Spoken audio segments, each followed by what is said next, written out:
A súmula 392 do TST, ela afirmou no sentido de que a Justiça do Trabalho tem competência para julgar as ações de indenização por dano moral e material, que sejam decorrentes de uma relação de trabalho, inclusive as oriundas de acidente de trabalho e doenças a ele equiparadas. E isso ainda que propostas pelos dependentes ou sucessores do trabalhador falecido.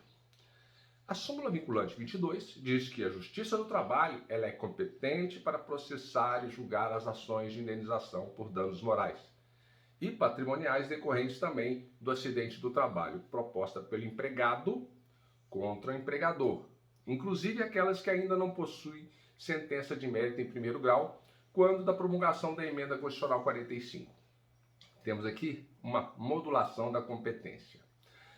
Agora, o tema 242, a tabela de repercussão do STF, fixou a seguinte tese: compete à Justiça do Trabalho processar e julgar as ações de indenização por danos morais e patrimoniais decorrentes de acidente do trabalho, proposta por empregado contra o empregador, inclusive as propostas pelos sucessores do trabalhador que vier a falecer, salvo quando a sentença de mérito for anterior à promulgação da Emenda Constitucional 45.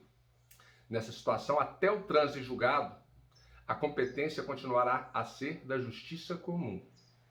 No caso de ser o segurado autor da ação acidentária contra o Instituto Nacional de Seguro Nacional, visando a prestação de benefícios relativos ao acidente do trabalho, o tema 414 do STF fixou a tese de que a competência para analisar essa ação é da Justiça Comum Estadual. E se for o contrário, ou seja, o INSS quiser ajuizar a ação regressiva contra o empregador que deu causa ao acidente, a competência será da Justiça Federal.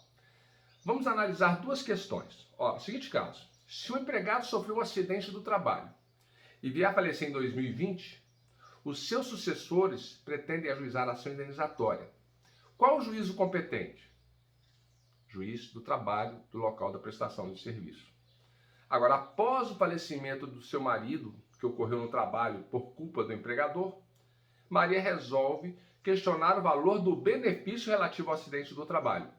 Ela procura você como advogado, onde você deverá propor ação. Resposta: é competência de julgar a Justiça Comum Estadual do domicílio do autor. E o contrário, se for o INSS propor uma ação contra o empregador que deu causa ao acidente, a competência é da Justiça Federal. Fica a dica para você. Grande abraço e bons estudos.